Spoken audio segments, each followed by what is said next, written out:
हम ये देखें कि हमारे लक्ष्य, हमारी नीतियाँ बराबर हो, स्पष्ट हो, मापने योग्य हो, आदि आदि। और तीसरा, हमारे पास हमेशा हमारे कार्यों की सही सूची हो और उस सूची में A, B और C ऐसी एनालिसिस हो। ऐसा ना मानिए कि ये मॉडर्न मेथड है, ये भगवान महावीर के समय भी थी, भगवान आदिनाथ जी के समय भी थी। भरत महाराजा के सामने जब एक चॉइस आई कि प्रभु को केवल ज्ञान हुआ है और साथ में ये चॉइस भी आई कि चक्ररत्न प्रकट हुआ है आयुष्शाला में, तो किसका महोत्सव पहले किया जाए? तो उन्होंने वहां भी प्रायोरिटी बनाई, वहां भी तय किया कि कौन सा A है, कौन सा C है या कौन सा B है, जो भी। तो उन्होंने तय किया कि धर्मार्थे सकलम त्यजेत, धर्म के लिए सब कुछ न्यौछावर है, सब कुछ छोड़ने योग्य है। और तय किया कि केवल ज्ञान से बढ़ के दुनिया में कोई चीज नहीं, इसलिए प्रभु के केवल ज्ञान महोत्सव को मैं पहले बनाऊंगा और उसके बाद आयुष्शाला में चक्ररत्न का महोत्सव होगा। इस प्रकार से अपन समझ सकते हैं कि ये एनालिसिस पहले भी होती थी, आज भी होती है और अभी भी हमारे लिए आवश्यक है। ओम शांति शांति। दूसरा सत्र विषय चल रहा है हमारा टाइम मैनेजमेंट। एक व्यक्ति के उदाहरण के माध्यम से हम विषय को समझने का प्रयत्न करते हैं। एक व्यक्ति है जिसका नाम है लाखन सिंह। जन्म से जैन भी नहीं है, उच्च गोत्र को प्राप्त भी नहीं है। उम्र होगी लगभग 50-52 वर्ष। इंदौर शहर में रहता है, आज भी है। इस व्यक्ति के जीवन में ढेरों उतार चढ़ाव ऐसे आए हैं जो शायद ये बता सकें कि अल्प जीवन में भी कितना हम सुधार कर सकते हैं और किस प्रकार समय प्रबंधन करते हुए हम अपने जीवन में से जो अनावश्यकताएं हैं उनको निकाल सकते हैं। इस व्यक्ति का बैकग्राउंड ये रहा कि लगभग 82-83 की बात होगी। उस समय मुश्किल से ये 30 वर्ष और छोटा कर लगभग 20-22 वर्ष का होगा। एक पंचर बनाने वाली दुकान पर काम करता था। दुकान ऐसी जगह थी कि पास में ही एक मंदिर था, जैन मंदिर, और उसी में एक उपासक भी था। साधारणतः वो मंदिर उस स्थान में था कि जहाँ पर चातुर्मास वगैरह कभी होते नहीं थे। कभी कदाच कोई साधु साध्वी वहां से निकलते तो उनका प्रवचन वहां के स्थानीय लोग कभी कभी करा देते थे। एक बार वो व्यक्ति दुकान में बैठा था, लाउड स्पीकर बाहर लगा हुआ था। मणिप्रवासी जी महाराज साहब वहां पर पधारे और उनका व्याख्यान चल रहा था और इसके कानों में कुछ आवाजें गई, कुछ सुनने को मिला। इसके पहले ये व्यक्ति मांसाहारी भी था, ये व्यक्ति अंडा भी खाता था, ये व्यक्ति जीवन में बिल्कुल सामान्य तरीके से जीता था। इसके जीवन में बहुत सारे ऐसी दुर्गुण भी थे कि जो एक सामान्य व्यक्ति के जीवन में होते नहीं। जैसे ही इसने प्रवचन सुनना प्रारंभ हुआ तो इसको एक अट्रैक्शन ऐसा हुआ कि सुनता ही चला गया। इसने काम भी अपना एक तरफ रख दिया और सुनता ही चला गया। 3 दिन तक लगातार प्रवचन हुए और तीनों दिन इसने प्रवचन सुने। शादीशुदा था, जीवन तो गृहस्थी का चल ही रहा था, पर इसके मन में जैन धर्म के प्रति एक क्यूरियोसिटी आई, एक जिज्ञासा आई। और फिर इसने ऐसा योग सहयोग पाया कि कुछ ऐसा परिचय हुआ कि जैन मंदिर में इसको पुजारी की नौकरी मिली। व्यक्ति चला था पंचर की दुकान से, बन गया पुजारी। चाहता भी था कि जैन धर्म के आसपास में रहूं, ऐसा उसकी चाहत थी और वो मिल भी गया उसको। उसके बाद इसकी रुचि और जानने की हुई, जिज्ञासा हुई। इसने कहा कैसे जाने। एक पाठशाला चलती थी तो पुजारी बन गया। सुबह और शाम थोड़ा थोड़ा काम रहता था, कभी कभी रात में फ्री हो जाता था तो उस समय वो पाठशाला में जाकर बैठ जाता। पाठशाला में अलग विषय पढ़ता रहा, कभी जीव विचार, कभी तत्वार्थ, कभी कर्मव्रत, इस प्रकार के विषय पढ़ता रहा और इसकी जिज्ञासा और बढ़ती चली। बढ़ते बढ़ते इसने उसको बिल्कुल सिंसियरली सीखना चालू कर दिया, एक एक विषय। कुछ समय बीता, इसने प्रतिक्रमण याद कर लिया। कुछ समय और बीता, इसने बहुत सारी पूजाएं भी सीखी। पुजारी तो था ही, पूजा करना तो ऐसे ही आ गया। उसके बाद थोड़ा समय और बीता तो इसने कभी कोई टीचर नहीं आया तो पढ़ाना भी चालू कर दिया। देखिए मौका कैसा मिलता है। उसने पढ़ाना चालू किया और जब उसने अच्छी तरह से पढ़ाया तो बच्चों ने कहा कि हम इनसे नहीं पढ़ेंगे तो उसको बार बार मौका मिलने लगा और धीरे धीरे उस पाठशाला में वो शिक्षक ही बन गया। इधर पुजारी का काम भी करता, उधर शिक्षक का काम भी करता, पर इसकी जिज्ञासा समाप्त नहीं हुई थी, ये और जानना चाहता था। तो जहां जब जैसा सहयोग मिलता, कभी प्रवचन में जाता, कभी कहां जाता, और कुछ ना कुछ सीखता रहता। सीखते सीखते सिर्फ सीखने की काम नहीं हो रहे थे, बल्कि उतारने का काम भी चल रहा था।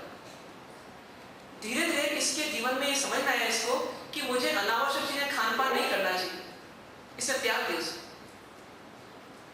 यहां तक कि आलू प्याज भी छोड़ दिया।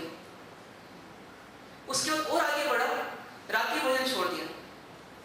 उसके बाद और आगे बढ़ा, इसको कहीं से द्रव्यानी योग का साहित्य मिला, आध्यात्मिक साहित्य मिला, उसको पढ़ना चालू किया। एक दो जगह और इस प्रकार का स्वास्थ्य होते ही था, वहां की खबर पड़ी, वहां भी जाना चालू कर दिया। इधर मन में विचार आया कि मुझे अधिक आवश्यकताओं में नहीं जीना, आवश्यकताएं अल्प करता गया। पहनावा बिल्कुल सिंपल कर लिया, साइकिल पर रहता, साइकिल से आता, साइकिल से जाता, सब कुछ करता, जूते चप्पल त्याग दिए और आगे बढ़ा। अब धीरे धीरे वो पाठशाला का शिक्षक नहीं रहा, वो अच्छा पंडित बन गया, अच्छा साधु बन गया और ऊंचे दर्जे के जो शास्त्र होते हैं उनका शिक्षक बन गया। स्थिति यह है आज इसकी कि उसको विशेष तौर पर सम्मानित किया जाता है। मतलब अच्छे अच्छे पंडित जो हैं इंदौर में, लगभग 20-25 पंडित होंगे, उनमें उसका शुमार होता है और उसका बहुत सम्मान रहता है। पर इसके बाद उसकी साधना निरंतर है। एकाशना रोज करता है, डेली एकाशना करता है। बीच में कुछ सालों तक लगातार उसे लोच भी करवाया, स्वयं का लोच भी किया और साधु संतों का अक्सर करता है। अब इस व्यक्ति के जीवन में क्या 24 घंटे ही है कि ज्यादा आ गया, या इसका जीवन 100 साल से बढ़ के 200 साल हो गया? क्या हुआ? इसने अपने जीवन में अति आवश्यक, आवश्यक और अनावश्यक का भेद किया। जितने हमारे जीवन में अति आवश्यक होते हैं उससे ज्यादा तो इसके जीवन में अति आवश्यक थे, क्योंकि ये तो बिल्कुल रोजी रोटी के लिए मोहताज था। 2-2 लड़के थे, उनकी शादी करना, उनको पढ़ाना लिखाना, बड़ा करना, ये सब भी उसका दायित्व था। 2 जातियों में समन्वय करना, पुरानी जाति और नया अंगीकृत धर्म, इन दोनों में समन्वय करना, घर वालों तक समन्वय करवाना, इतना आसान काम नहीं था। लेकिन उस व्यक्ति ने अपने जीवन के अति आवश्यक कार्य तो पूर्ण किए, लेकिन क्या नहीं किया? अनावश्यक को बचाता चला गया, अनावश्यक को छोड़ता चला गया और अपने जो समय ऊर्जा बची उसको आवश्यक में लगाता चला गया। उसने ये नहीं बोला कि मैं टीवी देखूंगा, उसने कहा कि मैं रात में पाठशाला जाऊंगा। उसने ये नहीं सोचा कि मैं घर में झगड़ूंगा, लड़ूंगा। उसने कहा जो हो रहा है उसको स्वीकार कर लूंगा, नमक कम मिला चलेगा, दाल नहीं मिली चावल के साथ चलेगी, लेकिन मुझे शांति रखना है और अपना समय, अपनी ऊर्जा बचाना है और उसको स्वाध्याय सत्संग में लगाना है। हर समय सेव करता चला गया और उसका समय ही बचा। आज उसका जीवन भी चल रहा है और साथ में एक अच्छा साधक बन गया। क्या हम नहीं कर सकते? क्या हमारी चुनौती नहीं है? उसको जो वसीयत में जन्म के साथ जो सामग्री मिली, क्या उससे अधिक हमको नहीं मिली? फिर हमने अपनी सामग्री प्राप्त का उपयोग कितना किया? ये प्रश्न चिन्ह है हमारे सामने। कभी कभी स्थिति वही होती है कि खरगोश जो बहुत आगे होता है वो वहीं रह जाता है और कछुआ आगे निकल जाता है। ऐसी स्थिति हमारे जीवन में आती है। कारण क्या? हम निश्चिंत हैं। हमको कहीं प्रवचन सुनने का मौका मिले तो हम तो बोलेंगे कभी भी सुन लेंगे, हमको तो लाइसेंस प्राप्त है, हम जा सकते हैं कभी भी। लेकिन जिस व्यक्ति को कभी कभी मौका मिले तो क्या बोलेगा? मौका चुकना नहीं। यहां पर चिंतन एक ही करना है कि समय अपने पास भी है, समय उसके पास भी है, पर उसने माना है कि समय सीमित है, हमें भी मानना है कि समय सीमित है। इस सीमित समय में हम अधिकतम उपलब्धि क्या प्राप्त कर सकते हैं उसका हमें प्रयास करना है। जीवन तो बह जाएगा, लेकिन बहते हुए जीवन में कुछ सार्थक उपलब्धि प्राप्त हो जाए, ये हमारा प्रयत्न होना चाहिए। उसके लिए हमें क्या करना? बार बार अपने जो सी कैटेगरी की लिस्ट है, यानी कि अनावश्यक की लिस्ट, उसको जितना ज्यादा जल्दी कम कर सकते हैं उतना कम करने का प्रयास करें। ये इंतजार नहीं करना कि बस एक नियम मैं ले लिया बस बहुत हो गया, या मैं तो इतने नियम पालता हूं बहुत है। अपने जीवन में कई अनावश्यक पहलू हैं और नए नए बढ़ते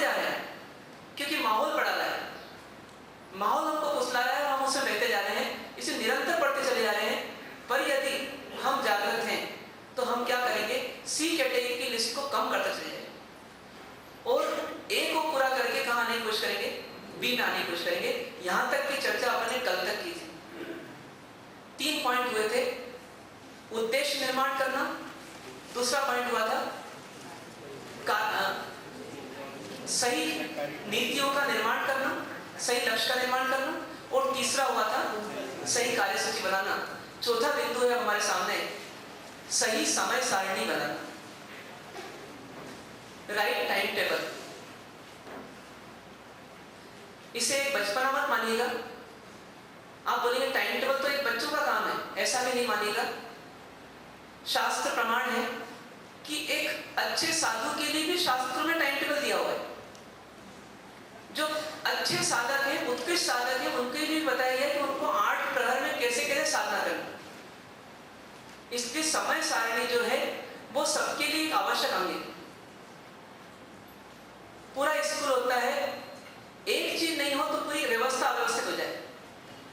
बच्चों को टाइम टेबल नहीं मिले और बाकी सब हो, टीचर्स हो, स्टडी मटेरियल हो, क्लासरूम्स हो, सब कुछ हो, तो स्कूल मैंने नहीं रखा जा सकता, कारण कि टाइम टेबल नहीं। ऐसे कैसे हमको अपने जीवन को मैनेज रखना है, नियमित रखना है, व्यवस्थित रखना है, तो उसके लिए हमारे पास क्या चाहिए? टाइम टेबल चाहिए। टाइम टेबल की जब बात आती है तो 3 चीजों की बात आती है।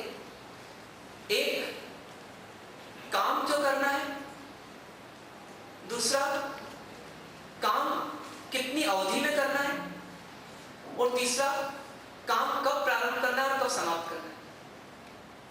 पहला, काम जो करना है, दूसरा काम कितनी अवधि में करना है, और तीसरा काम कब प्रारंभ करके कब समाप्त करना है। ये 3 चीजें हमारे पास जब तक क्लियर नहीं होगी तब तक काम बराबर नहीं होगा, और इन तीनों के होने से ही समय सारणी बन जाती है। जीवन में हम ऐसा माने कि भले ही समय सारणी बनाने में समय लगे, लेकिन समय सारणी बनाने के बाद जो समय लगता है उस समय में अपने आप बचत हो जाएगी यदि समय सारणी बराबर है तो। इसलिए समय सारणी हमारे जीवन में होनी ही चाहिए। ये डेली बेसिस पर भी हो सकती है, वीकली बेसिस पर भी हो सकती है, मंथली बेसिस पर भी हो सकती है, और ईयरली बेसिस पर भी हो सकती है। जैसे चाहे वैसे बना सकते हैं हम, पर हमारे पास समय सारणी होनी चाहिए। समय सारणी होनी चाहिए ये एक बात है, पर समय सारणी कैसे बनाएं ये एक बहुत बड़ा प्रश्न है। जब भी आपको समय सारणी बनाना है तो उसके पहले आपके पास ए, बी और सी तीनों रहेंगे। आपको ध्यान रखना है कि मेरे जीवन के सबसे प्राथमिक उद्देश्य क्या है, तो ए और बी ये मेरे प्राथमिक है, सी मेरा उद्देश्य नहीं है, प्राथमिक उद्देश्य तो है ही। इसलिए पहले ए और बी को जगह दें अपनी समय सारणी। ऐसा ना हो जाए कि सी के लिए हम समय आवंटित कर दें और ए और बी छूट जाए। रात को कवि सम्मेलन में जाना है, बहुत दिन से पब्लिसिटी हो रही है और बहुत रोचक होगा। अब हमने पूरा मूड बना लिया कि रात को 9 बजे से लेकर रात को 2 बजे तक कवि सम्मेलन में रहेंगे। ये निर्णय तो हमने कर लिया, पर जो काम हमको दिन में करना था उसके बाद में सोचा ही नहीं, विचारा ही नहीं, और काम हुआ नहीं। तो या तो स्थिति ऐसी बनेगी वो काम ही नहीं होगा, और या काम होगा तो मन तो कवि सम्मेलन लगा रहेगा। तो इसलिए ऐसा नहीं हो, उसके लिए क्या करना, फर्स्ट प्रायोरिटी ए को देना, सेकंड प्रायोरिटी बी को देना, और कोशिश करना कि सी हमारे जीवन की लिस्ट से हट जाए। क्योंकि ए और बी इतने लंबे हैं, इतनी लंबी सूची है कि यदि हम व्यवस्थित करें तो सी का तो नंबर ही नहीं आएगा। इसलिए कोशिश करना सी को हम हटाते चले जाएं। अब दूसरी बात ये आती है कि कोई भी पक्ष इसमें वंचित नहीं होना चाहिए, किसी पक्ष की उपेक्षा नहीं होनी चाहिए। जीवन के हमारे पास यदि हम ग्रुपिंग करें तो 5 पक्ष होते हैं, जिन पक्षों का समायोजन हमारी समय सारणी में होना चाहिए, मतलब उनका समावेश हमें समय सारणी में करना चाहिए। इन 5 पक्षों के अलावा हमारे पास छठा पक्ष नहीं होता। पहला पक्ष हमारे सामने होता है फर्स्ट प्रायोरिटी पर आध्यात्मिक पक्ष, जिसका महत्व हमने अभी शिक्षा प्रबंधन में समझा है। आध्यात्मिक पक्ष की जब बात आएगी तो फिर बात आएगी कि हमें समय निश्चित करना देव पूजा के लिए, गुरु उपासना के लिए, प्रवचन आदि श्रवण करने के लिए, कुछ अपने जीवन को संयमित करने के लिए, तप करने करने के लिए, दान देने के लिए, जीवन में अच्छे अच्छे व्यवहार करने के लिए हमें समय निश्चित करना, ये सब जाएगा हमारे आध्यात्मिक पक्ष में। ये हमारे जीवन का एक अनिवार्य हिस्सा है। समय सारणी ऐसी हो जिसमें इनको जगह मिले, नहीं तो हमेशा ये जीवन में चूकते चले जाएंगे, हमेशा छूटते जाएंगे।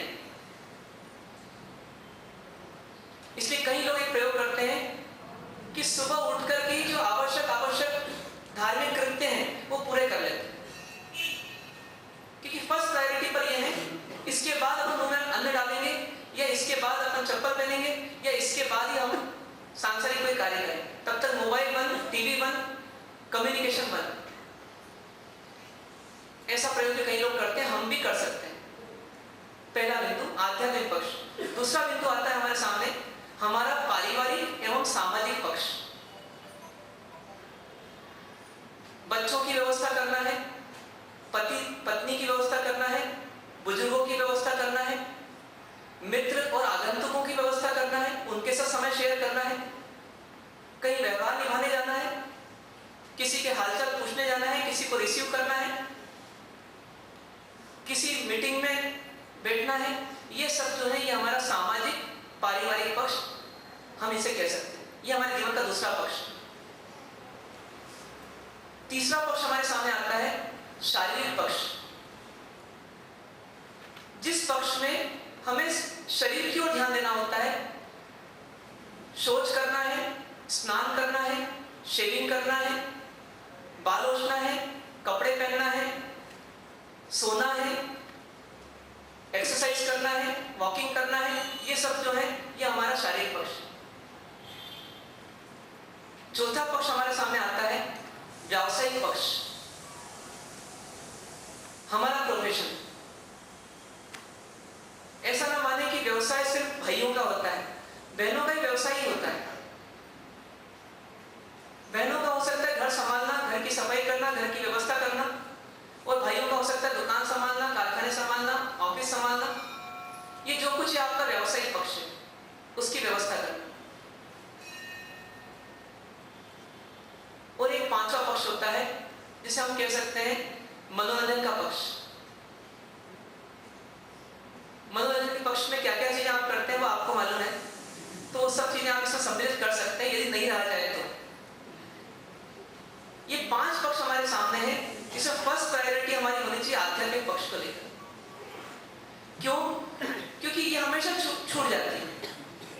हमारे पास कोई भी एक्स्ट्रा रिस्पॉन्सिबिलिटी आएगी तो हम सबसे पहले किसको हटाएंगे? आध्यात्मिक पक्ष को हटाएंगे।